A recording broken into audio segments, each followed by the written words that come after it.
It's like you don't need to have all these things, but you better have most of them. Family, friends, career, educational goals, plans for, you know, time outside of work, attention to your mental and physical health, etc. You know, that's what life is about. And if you don't have any of those things, well, then all you've got left is misery and suffering. So that's a bad deal for you. So once you set up that goal structure, let's say, and that's really in many ways that's what you should be doing at university. That's exactly what you should be doing, is trying to figure out who it is that you're trying to be, right? And you aim at that, and then you use everything you learn as a means of building that person that you want to be. And I really mean want to be. I don't mean should be. Even those things are going to overlap. And it's important to distinguish between those, because that's partly, and this is back down to the micro routine analysis. So if I was saying, well, you're going to try to make yourself more industrious. Okay, number one, specify your damn goals, because how are you going to hit something if you don't know what it is? That isn't going to happen. And often people won't specify their goals too, because they don't like to specify conditions for failure. So if you keep yourself all vague and foggy, which is real easy, because that's just a matter of not doing as well, then you don't know when you fail. And people might say, well, I really don't want to know when I fail because that's painful. So I'll keep myself blind about when I fail. That's fine, except you'll fail all the time then. You just won't know it until you've failed so badly that you're done. And that can easily happen by the time you're 40. So I would recommend that you don't let that happen. So that's willful blindness, right? You could have known, but you chose not to.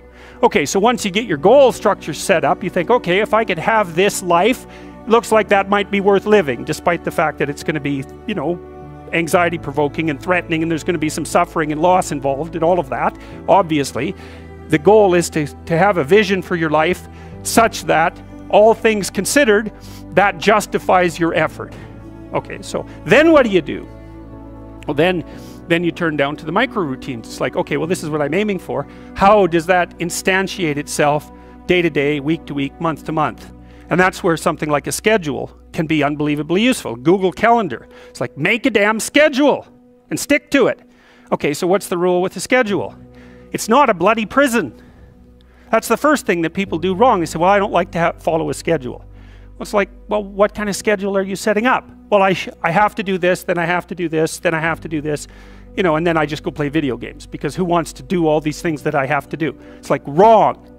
Set the damn schedule up so that you have the day you want.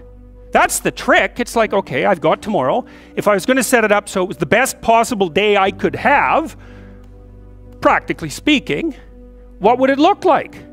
Well, then you schedule that. And obviously there's a bit of responsibility that's going to go along with that, because if you have any sense, one of the things that you're going to insist upon is that at the end of the day, you're not in worse shape than you were than at the beginning of the day, right? Because that's a stupid day. If you have a bunch of those in a row, you just dig, you know, you dig yourself a hole and then you bury yourself in it. It's like, sorry, that's just not a good strategy. It's a bad strategy. So maybe 20% of your day has to be responsibility and obligation, or maybe it's more than that, depending on how far behind you are. But even that, you can ask yourself, okay, well, I've got these responsibilities. I have to schedule the damn things in. What's the right ratio of responsibility to reward? And you can ask yourself that, just like you'd negotiate with someone who is working for you. It's like, okay, you got to work tomorrow. Okay, so I want you to work tomorrow. And you might say, okay, well, what are you going to do for me that makes it likely that I'll work for you? Well, you could ask yourself that, you know. So maybe you do an hour of responsibility and then you play a video game for 15 minutes. I don't know, whatever turns your crank, man. But, you know, you have to negotiate with yourself and not tyrannize yourself. Like you're negotiating with someone that you care for, that you would like to be productive and have a good life. And that's how you make the schedule. It's like, and then you look at the day and you think, well, if I had that day, that'd be good. Great. You know, and you're useless and horrible, so you'll probably only hit it with about 70% accuracy, but that beats the hell out of 0, right? And if you hit it even with 50% accuracy, another rule is, well, aim for 51% the next week, or 50.5% for God's sake, or because you're going to hit that position where things start to loop back positively and spiral you upward. And so that's one way that you can work on your conscientiousness, is plan a life you'd like to have. And you do that partly by referring to social norms. That's more or less rescuing your father from the belly of the whale. But the other way you do that is by having a little conversation with yourself about, as if you don't really know who you are, because you know what you're like. You won't do what you're told. You won't do what you tell yourself to do. You must have noticed that. It's like you're a bad employee and a worse boss, and both of those work, you know, for you. You don't know what you want to do, and then when you tell yourself what to do, you don't do it anyways. You should fire yourself and find someone else to be. But you know, my point is that you have to understand that you're not your own servant, so to speak. You're someone that you have to negotiate with, and you're someone that you want to present the opportunity of having a good life to. And that's hard for people because they don't like themselves very much. So, you know, they're always like cracking the whip and then procrastinating, and cracking the whip and then procrastinating, and it's like, God, it's so boring and it's such a pathetic way of spending your time. And you know what that's like, because you probably waste like 6 hours a day. And I think we did an economic calculation about that a while back, right? Your time's probably worth 50 bucks an hour, something like that. I mean, you're not getting paid that now, but you're young, and so this is investment time, and what you do now is going to multiply its effects in the future. So let's say it's 50 bucks an hour, which is perfectly reasonable. So if you waste 6 hours a day, and you are, then you're wasting about $2,000 a week, or about $100,000 a year. So like, go ahead, but that's what it's costing you every hour. And you need to know what your damn time is worth. So let's say it's not 50 bucks, it's 30, whatever. Maybe it's 100, it's somewhere in that range. One of the things you should be asking yourself is, when you spend an hour, was that, well, would have I paid someone 50 bucks to have had that hour?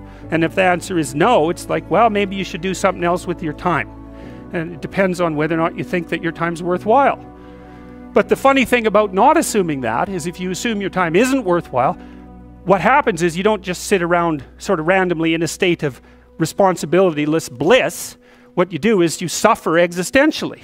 And so that seems like a stupid solution. You know, if you take people, and I've told you this, and you expose them voluntarily to things that they are avoiding and are afraid of, you know, that they know they need to overcome in order to meet their goals, their self-defined goals.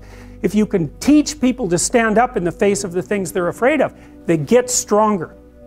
And you don't know what the upper limits to that are, because you might ask yourself, like, if for 10 years, if you didn't avoid doing what you knew you needed to do, by your own definitions, right, within the value structure that you've created, to the degree that you've done that, what would you be like? Well, you know, there are remarkable people who come into the world from time to time, and there are people who do find out over decades-long periods what they could be like if they were who they were, if they spoke their being forward. And they get stronger and stronger and stronger, and we don't know the limits to that. We do not know the limits to that. And so you could say, well, in part, perhaps the reason that you're suffering unbearably can be left at your feet, because you're not everything you could be, and you know it. And of course, that's a terrible thing to admit, and it's a terrible thing to consider, but there's real promise in it, right? Because it means that perhaps there's another way that you could look at the world, and another way that you could act in the world, so what it would reflect back to you would be much better than what it reflects back to you now. And then the second part of that is, well, imagine that many people did that, because we've done a lot as human beings. We've done a lot of remarkable things, and I've told you already, I think before, that today, for example, about 250,000 people will be lifted out of abject poverty, and about 300,000 people attached to the electrical power grid. We're lifting people out of poverty collectively at a faster rate that's ever occurred in the history of humankind by a huge margin. And that's been going on unbelievably quickly since the year 2000. The UN had planned to have poverty between 2000 and 2015, and it was accomplished by 2013. So there's inequality developing in many places, and you hear lots of political agitation about that. But overall, the tide is lifting everyone up, and that's a great thing, and we have no idea how fast we could multiply that if people got their act together and really aimed at it. Because, you know, my experience is with people that we're probably running at about 51% of our capacity. I mean, you can think about this yourselves. I often ask undergraduates how many hours a day you waste, or how many hours a week you waste, and the classic answer is something like 4 to 6 hours a day. You know, inefficient studying, watching things on YouTube that not only do you not want to watch, that you don't even care about, that make you feel horrible about watching after you're done. That's probably 4 hours right there. You know, you think, well, that's 25 hours a week, it's 100 hours a month, that's 2.5 full work weeks, it's half a year of work weeks per year. And if your time is worth $20 an hour, which is a radical underestimate, it's probably more like 50 if you think about it in terms of deferred wages. If you're wasting 20 hours a week, you're wasting $50,000 a year. And you are doing that right now. And it's because you're young, wasting $50,000 a year is a way bigger catastrophe than it would be for me to waste it, because I'm not going to last nearly as long. And so if your life isn't everything it could be, you could ask yourself, well, what would happen if you just stopped wasting the opportunities that are in front of you? You'd be who knows how much more efficient. 10 times more efficient. 20 times more efficient. That's the Pareto distribution. You have no idea how efficient people get. It's off the charts. Well, and if we all got our act together collectively and stopped making things worse, because that's another thing people do all the time, not only do they not do what they should to make things better, they actively attempt to make things worse because they're spiteful or resentful or arrogant or deceitful or homicidal or genocidal, or all of those things all bundled together in an absolutely pathological package. If people stopped really trying just to make things worse, we have no idea how much better they would get just because of that. So there's this weird dynamic that's part of the existential system of ideas between human vulnerability, social judgment, both of which are major causes of suffering, and the failure of individuals to adopt the responsibility that they know they should adopt. And that's the thing that's interesting too, is that, and like another thing I've often asked my undergraduate classes is, you know, there's this idea that people have a conscience. And you know what the conscience is. It's this feeling or voice you have in your head just before you do something that you know is stupid, telling you that probably you shouldn't do that stupid thing. You don't have to listen to it, strangely enough, but you go ahead and do it anyways, and then of course exactly what the conscience told you was going to happen inevitably happens, so that you feel even stupider about it than you would if it happened by accident, because you know, I knew this was going to happen, I got a warning it was going to happen, and I went and did it anyways. And the funny thing too is that conscience operates within people, and we really don't understand what the hell that is. So you might say, well, what would happen if you abided by your conscience for 5 years or for 10 years? What sort of position might you be in? What sort of family might you have? What sort of relationship might you be able to forge? And you can be bloody sure that a relationship that's forged on the basis of who you actually are is going to be a lot stronger and more welcome than one that's forged on the basis of who you aren't. Now, of course, that means that the person you're with has to deal with the full force of you in all your ability and your catastrophe, and that's a very difficult thing to negotiate. But if you do negotiate it, well, at least you have something, you have somewhere solid to stand, and you have somewhere to live, you have a real life. And it's a great basis upon which to bring children into the world, for example, because you can have an actual relationship with them instead of torturing them half to death, which is what happens in a tremendously large minority of cases. Well, it's more than that too, because, and this is what I'll close with, and this is why I wanted to introduce Solzhenitsyn's writings to you. You see, because it isn't merely that your fate depends on whether or not you get your act together and to what degree you decide that you're going to live out your own genuine being. It isn't only your fate, it's the fate of everyone that you're networked with. And so, you know, you think, well, there's 9 billion, 7 billion people in the world. We're going to peak at about 9 billion, by the way, and then it'll decline rapidly. But 7 billion people in the world, and who are you? You're just one little dust mote among that 7 billion, and so it really doesn't matter what you do or don't do, but that's simply not the case. It's the wrong model, because you're at the center of a network. You're a node in a network. Of course, that's even more true now that we have social media. You'll know 1,000 people, at least, over the course of your life.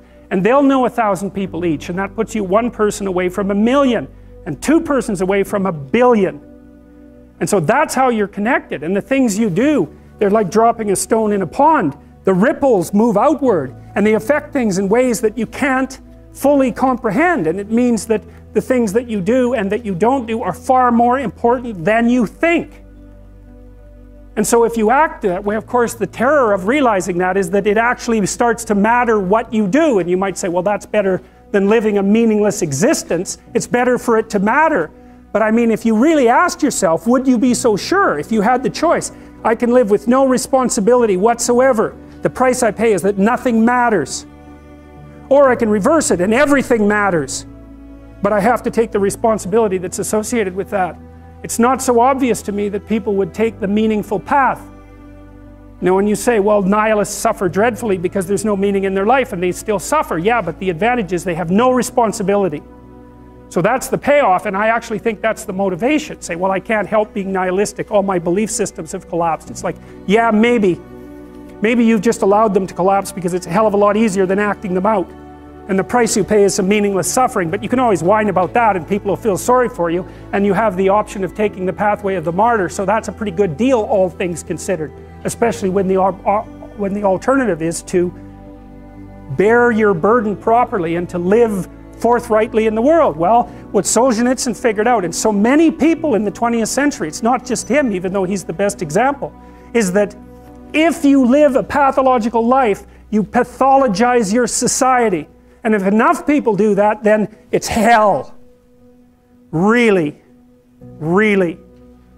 And you can read the Gulag Archipelago if you have the fortitude to do that, and you'll see exactly what hell is like. And then you can decide if that's a place you'd like to visit, or even more importantly, if it's a place you'd like to visit and take all your family and friends.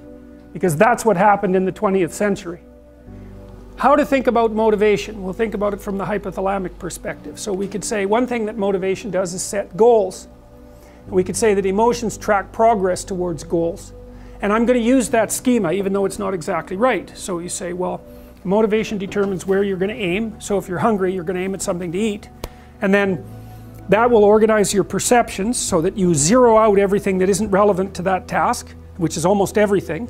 You concentrate on those few things that are going to facilitate your movement forward. When you encounter those things, that produces positive emotion as you move through the world towards your goal, and you see that things are laying themselves out that facilitate your movement forward. Those things cause positive emotion. And if you encounter anything that gets in the way, then that produces negative emotion, and it can be like threat, because you're not supposed to encounter something that gets in the way. It can be anger, so that you move it away. It can be frustration, disappointment, grief. Those would, if you had a response that serious to an obstacle, it would probably punish the little motivated frame right out of existence. You know, so you walk downstairs and, I don't know, the contracting company has set a wrecking ball through your kitchen. It's like, that's going to be disappointing. You're not going to keep eating the peanut butter sandwich in the rubble. That little frame is going to get punished out of existence, and some new goal is going to pop up in its stead. And you know, one of the things we're going to try to sort out is how do you decide when you've encountered an obstacle that's so big that you should just quit and go do something else, because that's not obvious. You know, and you can get into counterproductive persistence pretty easily. So we don't know how people solve that problem. It's a really complicated one. So anyways, we're going to work on that scenario. Your hypothalamus pops up micro goals that are directly relevant to biological survival. That produces a frame of reference. So it's not a goal, it's not a drive, and it's not a collection of behaviors. It's a little personality. And the personality has a viewpoint, it has thoughts that go along with it. It has perceptions, it has action tendencies, all of that. You can see this in addiction, most particularly. So one of the things that you find often with people who are alcoholic is they lie all the time. And that's because when they've built a little alcohol dependent personality inside of themselves, or a big one, maybe it's 90% of their personality. And one of the things that consists of is all the rationalizations that they've used over the years to justify their addiction to themselves and to other people. And so the addiction has a personality. You know, and so when the person is off, or maybe they're addicted to meth or something like that, where, you know, the addiction is more, it's more short-term powerful, than I would say, than an alcohol addiction. They'll say anything. And the words are just tools used to get towards the goal. And if they happen to be deceptive, whatever, it doesn't matter. They're just practical tools to get towards the goal. And then when you get towards the goal and you take a nice shot of meth or something like that, you reinforce all those rationales that you used to get the drug, and then the next time you're even a better deceiver and liar. So, okay, so we're going to say motivations, one way of thinking about it is they set goals, but it's not the right way of thinking about it. they produce a whole framework of interpretation. And so we're going to think about that framework of interpretation. And then emotions emerge inside of that. So that's it. So the world is framed, motivation, set, goals. You could say the world has to be framed. So motivation sets that frame, goals, emotions, perceptions, and actions. And then actions track progress. So positive emotion says you're moving forward properly towards your goal. And if you encounter something you don't expect, you stop. That's anxiety. It's like, oh, we're not where we thought we were. And so we don't know what to do. So we should stop because we don't know where we are or what we're doing. Stop, frozen. And then the more powerful negative emotions like pain, they might make you get out of there. So emotions, forward, stop, reverse. That's your emotions within that motivated frame. So, and that's another example of how your mind is embedded in your body. Your emotions are like they're offshoots of action tendencies. That's the right way to think about it. Because action is everything, fundamentally. So what are some basic motivations?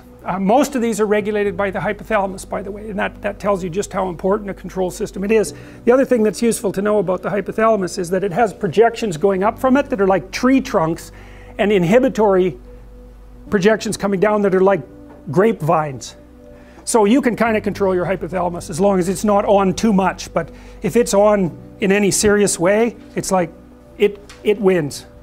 So partly what you do to stop yourself from falling under the dominion of your hypothalamus is to never ever be anywhere where its action is necessary, right? You don't want to go into a biker bar because you might find yourself in a situation where panicked defensive aggression is immediately necessary. You probably don't want that. You don't want the panic, you don't want the terror, you don't want the frenzied fight, you don't want any of that. You don't want to have to run away in absolute panic. So you just don't go there. And a huge part of how we regulate our emotions is just by never going anywhere where we have to experience them. And so that has very little to do with internal inhibitory control and everything to do with staying where you belong. The Myth of Mental Illness by Thomas Szasz, S-Z-A-S-Z. It's a classic. You should read it. If you're interested in psychology, read it. Like, it's a classic. And he basically said, most people have problems in living, they don't have psychological problems. And so I've experienced, despite my love for the psychoanalysts, very frequently what I'm doing as a therapist is helping people have a life that would work. You know, and you can parameterize that. It's like, what do you need? How about some friends? That people kind of like that. How about an intimate relationship with someone that you can trust, that maybe has a future? That'd be good.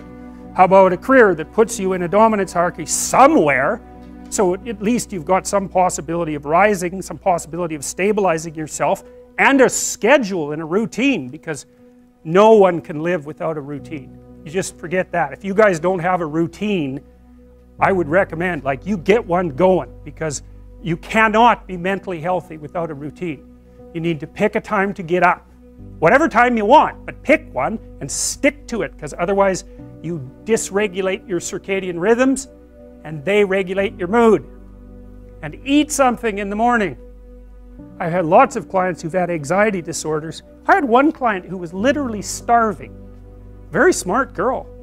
There was very little that she liked. She kind of tried to subsist on like half a cup of rice a day. She came to me and said, I have no energy. I come home, all I want to do is watch the same movie over and over. What, like, is that weird?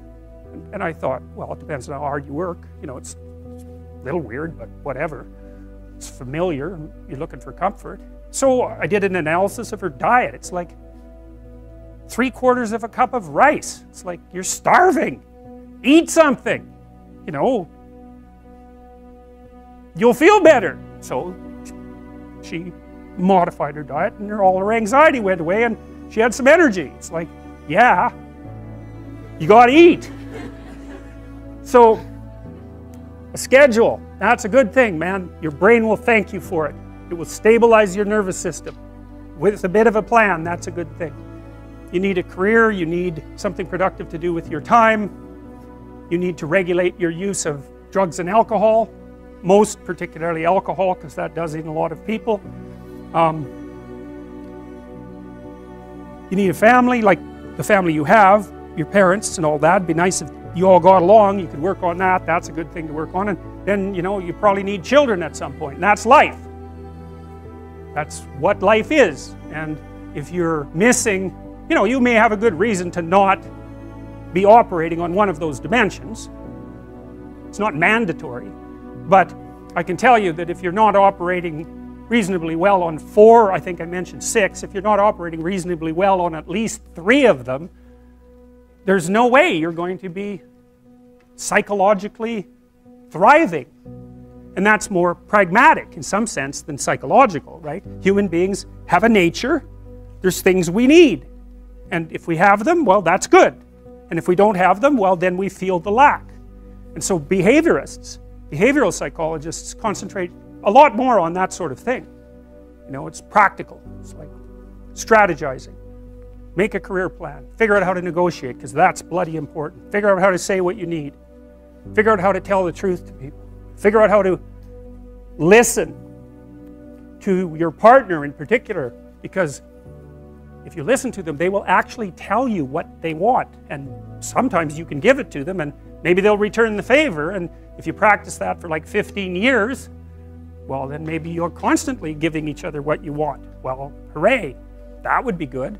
And then there's 2 of you under most circumstances, and it's better to have 2 brains than 1, because people think differently because of their temperament mostly. And so the negotiation is where the wisdom arises, and it's part of the transformation, the psychological transformation that's attendant on an intimate relationship, and one of the fundamental purposes of a long-term intimate relationship.